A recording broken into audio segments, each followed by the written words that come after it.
This quote, "Write drunk, edit sober," has been pinned on Hemingway, unfairly so. But here's the truth. He never said it because Papa never wrote drunk. But this little misquote captures a bigger myth, that to unlock creativity, you need drugs and alcohol, that intoxication is the key to genius. And we love this idea because it makes creativity seem easier, more glamorous. Like you don't have to do the grind and the hustle and have the discipline. You just pop a pill, ingest something, drink something, and boom, you're an artist. Tune in, turn on, drop art. It's a beautiful lie, and for 25 years, I believed it. My bad. You've heard of the 27 Club, right? It's a list of artists, mostly musicians, who have died at the age of 27, mostly from drug and alcohol, either abuse or accidents or things around that. And you look at names on there like Cobain and Winehouse and Morrison, Joplin, etc., Basquiat. And we see them as these tortured artists, these geniuses of our time. And when you see who's on the list and see what they've done in their short time here on this earth, it's tempting to think that addiction or heavy drug or alcohol use fuels creativity. But the truth? Most of them created not because of their addictions, but despite them. And many others, like the aforementioned Hemingway, may have had messy lives when they were outside of their studio or away from their typewriter, but most of them created while they were sober or clear of mind. Now, I wish I knew this when I was younger, but in all fairness, I probably wouldn't have listened. I was too deep in my cups to think of anyone else other than me. I ignored the fact that there were droves of artists, famous and not so famous, who were dying from alcohol and drugs. I didn't worry because I thought I was different. Spoiler alert, I wasn't different. Back then, I only paid attention to what I wanted to hear, and that was, alcohol, Paul, is making you a better writer, which was horseshit. And neuroscience backs up this horseshittery. There is no definitive link between addiction and creativity. What there is are overlapping traits. People who are prone to addiction are often risk takers, nonconformists, they are obsessive in many ways, and they're thrill seekers. And you can see how that may fuel both addiction and art.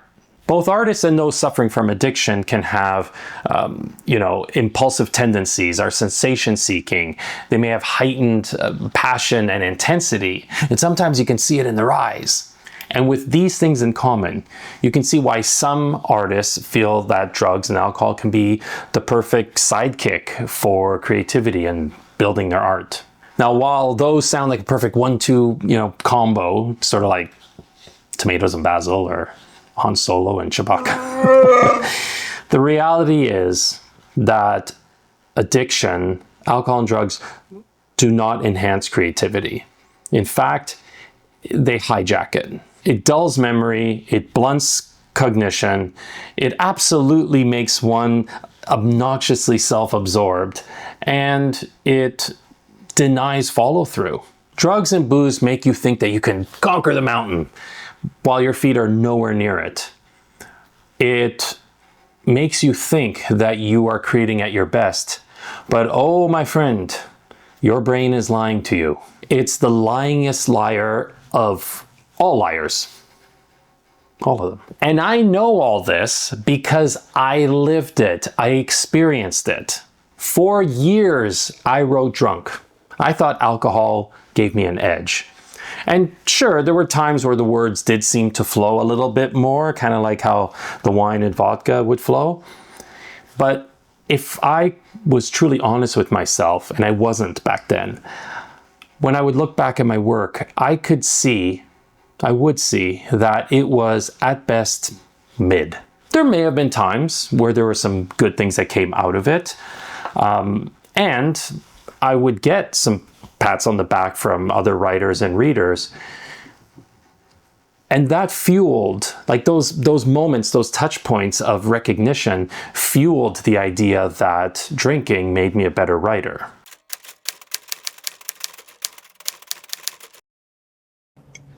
Alcohol. Yeah. I never write without it. You drink a lot? Too much. Too much. Yeah. But what do you drink when you're writing? I mean, beer, Oh, just wine. whiskey, wine. Whiskey doesn't work because you get drunk too fast. On beer, wine, you can go on for hours, you know. Alcohol didn't fuel my ambition. It essentially killed it. It killed my ability to finish things off. The harsh truth was that I wasn't a writer who drank. I was a drunk who wrote. And eventually I just became a drunk. Full stop, period. There was nothing else. In the end, alcohol, or at least my relationship to alcohol, robbed me of my writing. Given the choice between polishing off a bottle or polishing off, a rough manuscript of a work, I chose glug glug. So because of that, for years, I didn't write, not a single word. All my short stories, the beginning of my novel, all my stuff just sat on a hard drive gathering digital dust. It wasn't until about a year or so after getting sober that I had this inkling and this little desire to start writing again. And I put it off because I was really scared to do so, to start writing. And I'm not gonna lie, I didn't want to do it because, like I said, I was really scared. There was a pressure that I put on myself to be good, but without the booze. Writing without a drink in hand was like asking me to start a fire without a spark. Because for so many years, alcohol was the flint in crafting my fiction. I stepped into writing a blog, the only thing that I could think of at the time to start small. And I talked about the only thing I knew, which was sobriety. And I was anonymous. I didn't want to put myself out there. And after a while, it got some traction and people started to notice it. And that helped me to expand my writing. And eventually, all these blog posts, I gathered them together and I created a book out of it. What I learned about sobriety and creativity was this. Sobriety sharpened my brain. It gave me presence. It connected me to spirit. And it's no mistake that the book is called Longing for the Spirit. Now, Carl Jung, the famous psychologist, psychotherapist, he had coined the phrase spiritus contra spiritum, which literally translates from Latin like spirit versus spirit. It refers to a spiritual experience to counter the spirits like alcohol, glug glug spirits. Obviously, it's a play on words. It works out really well. But it's also how, he talked about how many who step into addiction have this low-level desire for connection to spirit, or at least to something bigger than themselves. And I know that was my experience as well. Jung called addiction a crooked path to hidden truth. And I love that, and it's so true. Personally, I sought inner divinity through 40 proof clear liquids, when in fact, it only showed proof that alcohol clouded my spirit, my mind, and my creativity. And of course, ironically, art is the true way to the hidden truths. And to find those hidden truths, at least for me, I need to do that on the path of sobriety or of clear mind, not with any substances or anything that's altering my perception, my mind, or just what's going on in this little noggin here. The truths only reveal themselves when the vessel, aka you, aren't compromised or not attuned to the frequency of the revelation that seeks you. What I learned was that the real intoxication of creativity isn't found in a bottle. It's in being alive, it's in being awake and in alignment of who you truly are.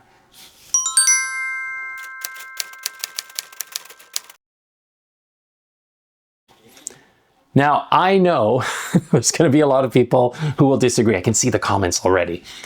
They're going to say, well, I dropped acid and I made this beautiful painting because of that. Or I chewed on some shrooms and I created this beautiful album. So I can get to that in a second.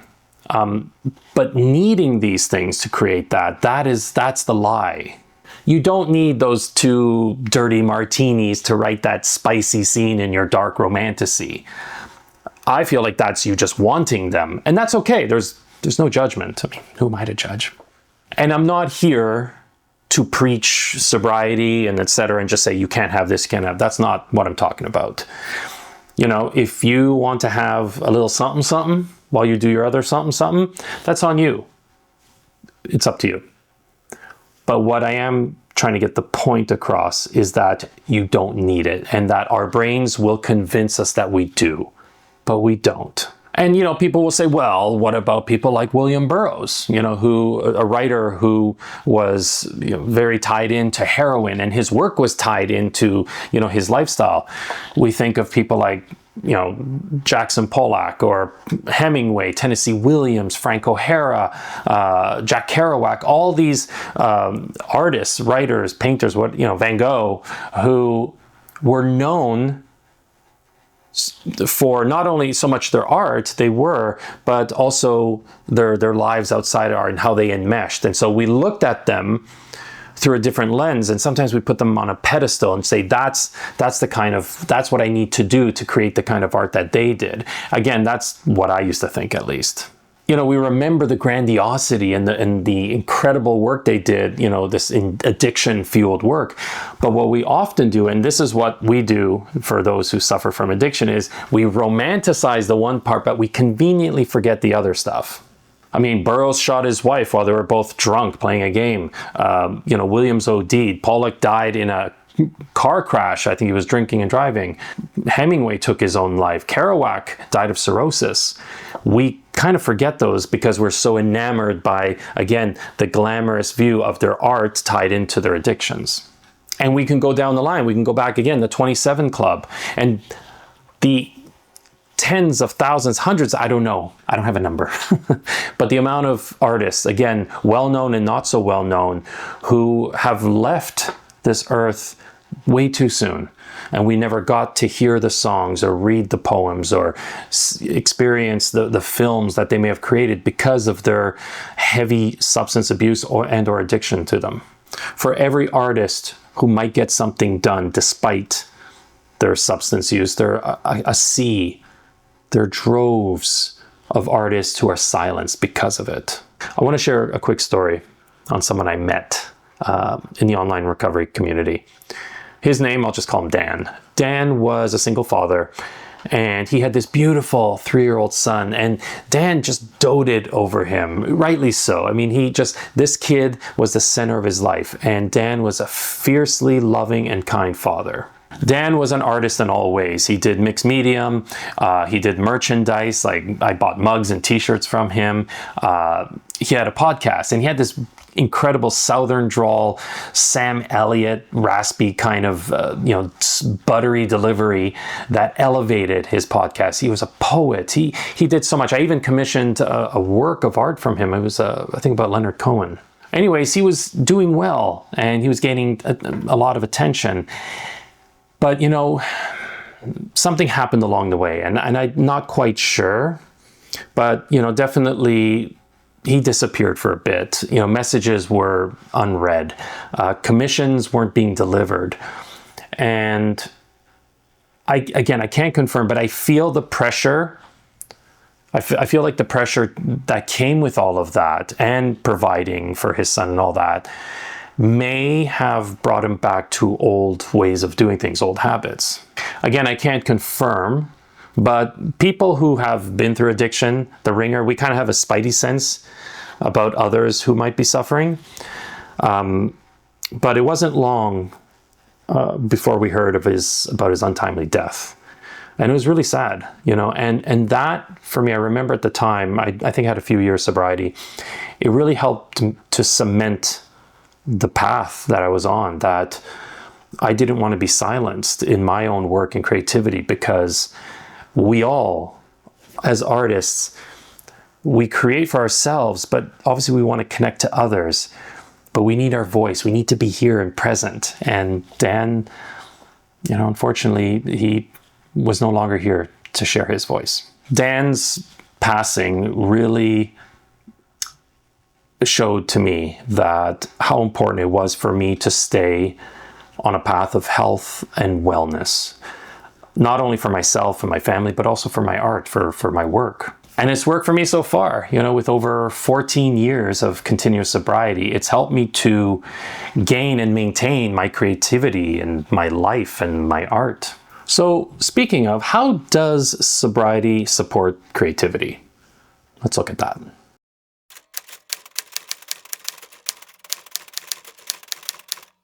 I wanted to get clean. Like I knew, again, that my highest potential, that the place that I was the most spiritual, the place that I was the most rich in terms of my life and my livelihood and my art and creativity was when I was sober.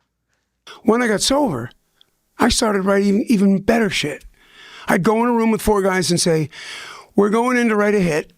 We're going to stay in this fucking room until we do, or until we can't stand each other's smell. And we would leave in 7 hours with a fucking song. And a good one. And I remember where I was. It was like 6 days into the hangover. I looked out the window and I went, okay, John, what percentage of your potential would you like to have?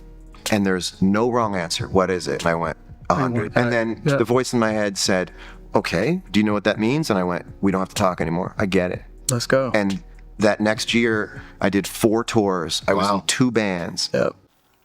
When you're drinking or using, it feels like you're getting inspired. It's like the dopamine is flooding and it makes everything seem interesting. But the reality is that your brain isn't firing at full capacity. It's a shell of what it can be. And it gives you the inspiration, but not the industry, the work to follow through with it.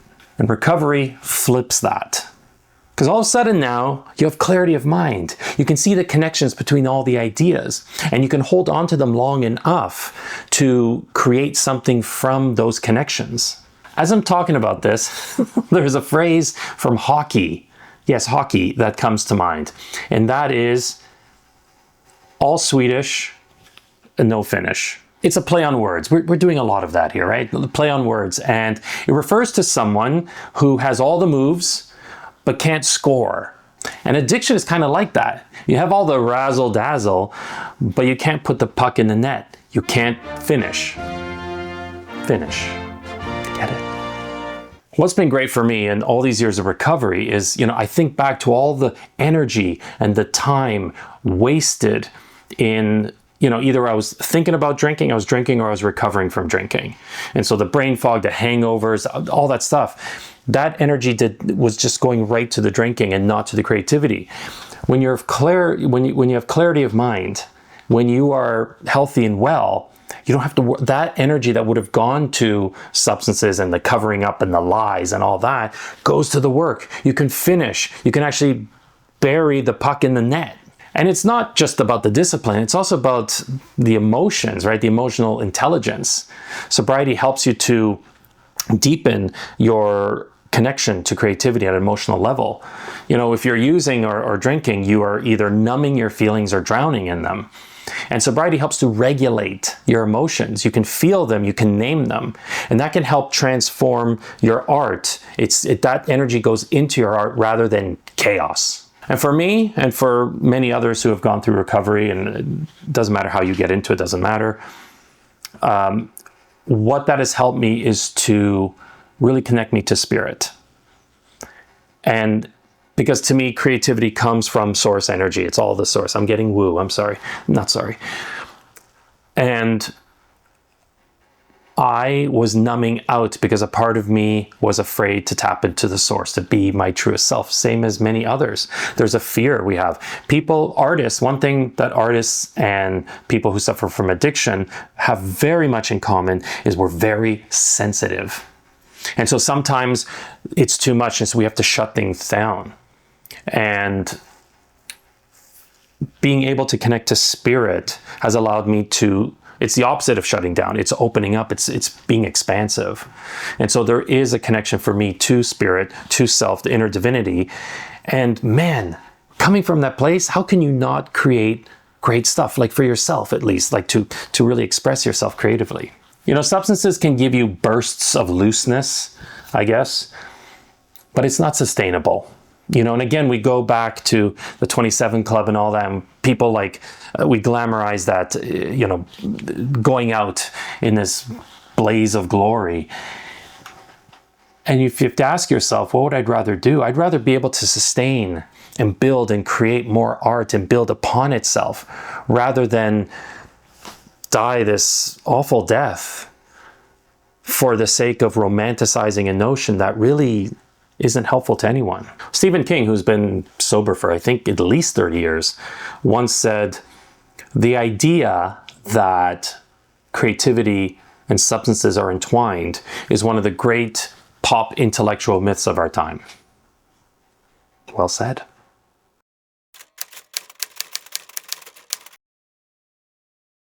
I know that not everyone immortalizes, you know, the 27 Club and all these other artists that we've named and countless more as like role models necessarily. I know a lot of people mourn them. You know, I think of Prince. You know, Bowie, he struggled. You know, in the end, it was cancer that took him. But we think, you know, Michael Jackson, all these just global, incredible artists and talents. And it shows that money can't solve everything.